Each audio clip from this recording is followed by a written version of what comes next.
Everyone. My name is Amanda. I am an SAT, ACT tutor. I've been teaching the test since 2018, and I've worked for some really great test prep companies. I currently work for a test prep company in the Bay Area, but I also work on my own. So while I'm new to Wyzant, I've been doing this for quite some time. I'm super familiar with the SAT as well as the ACT. And what I wanted to do is introduce myself to you all and kind of see what it would be like in a session with me. So what I'm going to do is I'm going to give you a couple of tips, one in the writing section and one in the math section. So let me share my screen here. We're going to talk about a particular kind of question in the writing section. So let me share this here. We're looking at an official SAT practice test. This is SAT practice test number 6. This is the writing section, which is the second section of the test. And in this, they test for writing style, they test for grammar, and they also have a bunch of different question types, but I count at about 13 to 15 error types, grammar error types. I go through all of those error types with my students, but today I'm going to go over a particular kind of question on this test, and this is a question that ends with a question mark. These are interesting because a lot of students will complete these questions trying to give a sentence that they think is the best kind of writing. Problem with that is what you think is good writing and what I think is good writing might not match up. So it's difficult for the test to test on what could be a subjective response. So what they test for is who follows directions on this question. So let's look at question number 37. Which choice is most consistent with previous examples in the sentence? Okay. Now let's find question number 37.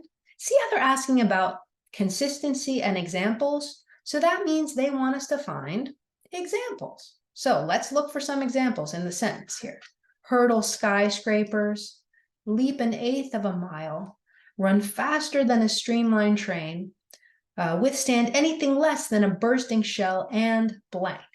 So if we go back to the question wants us to find something that is most consistent with the examples. Well, if I'm looking at these examples, I'm saying, these seem like superhuman feats of strength or speed. So let me look at the answer choices and see which one gives me that. Let's start with B right here. Hold down a regular job as a newspaper reporter. Well, that doesn't seem consistent with superhuman strength or speed. So with that in mind, let's see. Wear a bright blue costume with a flowing red cape. That's a superhero-y thing to do, but it doesn't have to do with strength and speed. Live in a big city of metropolis instead of the small town where he grew up. It's a fact about him, but it's not this superhuman strength or speed. But if we go back to the A answer, lift a car over his head, that is consistent with the examples in the sentence, which is superhuman strength or speed. Now, if we didn't have that question to kind of guide us, we might be like, well, these are all fine. And with these questions, we always assume they're all grammatically correct unless they're testing on a grammar error. But when they just want you to pick the right answer choice, you have to follow the directions in the question. So that's my writing tip. Let's go to math here. We have two math sections. We have no calculator and calculator. Let's see if we can find the no calculator. All right, we're a little bit into the calculator. Let's go into the no calculator.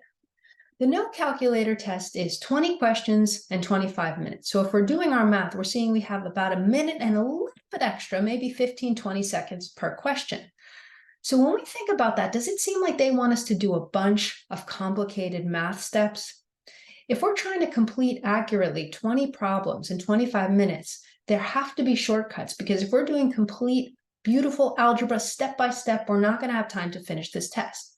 So one of the things I teach students about this test is shortcuts. That's a big one. But shortcuts aren't for doing things quick. Shortcuts are for doing things efficiently and accurately. Accuracy is very important on the math test. We can make a negative error sign, show all our work, and we would get points for that at school, but in this test, we get nothing. So a big thing I tell students is be careful with your errors, and we watch for those. So let's go down here, and always on this no calculator and on the calculator, we have formulas. Now, the test is going to go to digital in March, but for right now, it's still paper. I believe the PSAT in October is going digital, but I'm looking at the paper test for right now. So let's go down here. I do teach digital, and I've taught a few students on the digital, and it is a super fun test. It's shorter. It's about 2 hours, and the questions in a lot of the areas have similar, just a similar feel to them. With math, it's similar concepts. But the reading and writing are shorter, still the same general ideas, but we can learn different strategies for the digital test. All right. So one thing to know about the math test, both of them, is that they go in order of difficulty and they reset at the free response questions. So the SAT considers the beginning questions in their mind to be least difficult. That doesn't mean they'll be least difficult for you because they might be a little few years behind in math.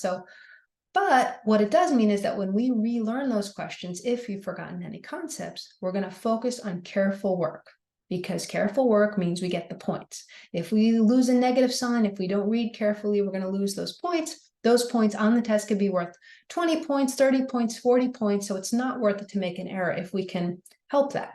But so let me show you a really cool math strategy that you can use on both tests. And we're going to find it down here. We're going to look for the keyword equivalent. Okay, so this is number 12. Which of the following is equivalent to this expression here? So if we know our math terms, equivalent means equal to. And if we don't know our math terms, I'm telling you now. So if this expression is going to be equal to one of these, I can do the math to figure this out if I know what I need to do. And I'm telling you guys, with something like this, we need to do long polynomial division, or the shorter version. I never use that on this though. I just substitute in a number. So if we have one variable and we want to substitute in a number, we don't want to pick x as 0, 1, or -1 ever, because these have strange properties. Not strange off the wall, but 0, if we multiply anything by it, we'll get 0. If we multiply anything by 1, we're going to get itself. If we divide by 0, we get an undefined number. And -1, same thing as 1, but with a negative sign. So we want to make sure that what we get when we plug in a number is going to be accurate. So I'm going to plug in 2. I'm going to say x equals 2 here. And let's do 4 times 2 squared. I'm substituting it into the expression, plus 6x over 4 times 2 plus 2. We're going to solve this expression out, and then we're going to compare it with the answer choices, all substituting in a 2. Gosh, that might take a while. Why would I want to do that? But I'm going to show you that it actually doesn't take as much time as you think it would. So we're going to do our PEMDAS. We're doing this exponent first. 2 times itself is 4. 4 times 4 is 16. 16 plus, we forgot to put a 2 in here, we meaning me, so let me pop one in there. 6 times 2. So we have 2 squared, which is 4. 4 times 4, which is 16. 16 plus 6 times 2 is 12. I'm going to write this out because I don't like when students do mental math on this test, because it's a good way to lose points. 4 times 2 is 8, plus 2 is 10. Let's simplify this. 28 over 10. Now, we're not going to simplify this fraction right away. Why? Because a lot of times on the SAT, you don't actually need to do that to find the right answer. And we want to keep steps minimal, because these problems we only have 1 minute and 20 seconds for. So we're going to leave this as 28 over 10. Now, in order to find the right answer, I'm going to substitute a 2 in for these x's and go, which one of these is going to give me 28 over 10? Now, if I'm looking at A, I'm going to substitute a 2 in there. I know right away 2 is never going to be 28 over 10. So I can cross this out. For B, I'm going to substitute in a 2 plus 4. Is that going to be 28 over 10? No. Do I care what it is? No, it's not 28 over 10, and that's the answer I'm looking for. So now we've crossed out 2 of the answers. We have a 50% chance if we just guessed, but that's not what we're trying to do. We want to find the right answer. So let's think about what 28 over 10 means. If we made that a mixed number, we would get 2 and 8 over 10. So 2 and some change. So let's think about it. If I put a 2 in here and I minus 2 over 4 times 2 plus 2, I don't really care what I'm going to get just yet, because 2 minus anything is going to be smaller than 2. And I have a number here that's bigger than 2. So I don't really want to pick C. If I'm going to pinch, I'm going to say, oh, wait a minute. If I put in a 2 here, 2 plus 1, that's going to give me 3 minus something, which is going to be bigger than 2. C is not bigger than 2, so I'm going to pick D. But just to make a point that this works in terms of substitution, 2 plus 1 minus 2 over 4 times 2 plus 2. That's going to give us 3 minus 2 over 4 times 2 is 8, plus 2 is 10. 3 minus 2 over 10. 3, what is that? What over 10 is 3? Let's do this up here. 3 over 1 times 10 over 10 is going to give me 30 over 10. Now I'm going to minus this 2 over 10, and that's going to give me 28 over 10. So it is equivalent because it equals when I substitute in the same number. Let me stop the share here.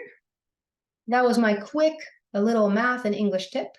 If you folks have any questions, if you would like to work with me, I still have availability for this school year, and it turns around relatively quickly because students take the test and then they're done, and then a new student takes the test. So don't hesitate to reach out for me. If you'd like to book a session, to see if it's a fit, we can always just start with one. If you're getting close to your test and you're like, well, what can I do with 2 sessions? I can give you a lot of last minute tips.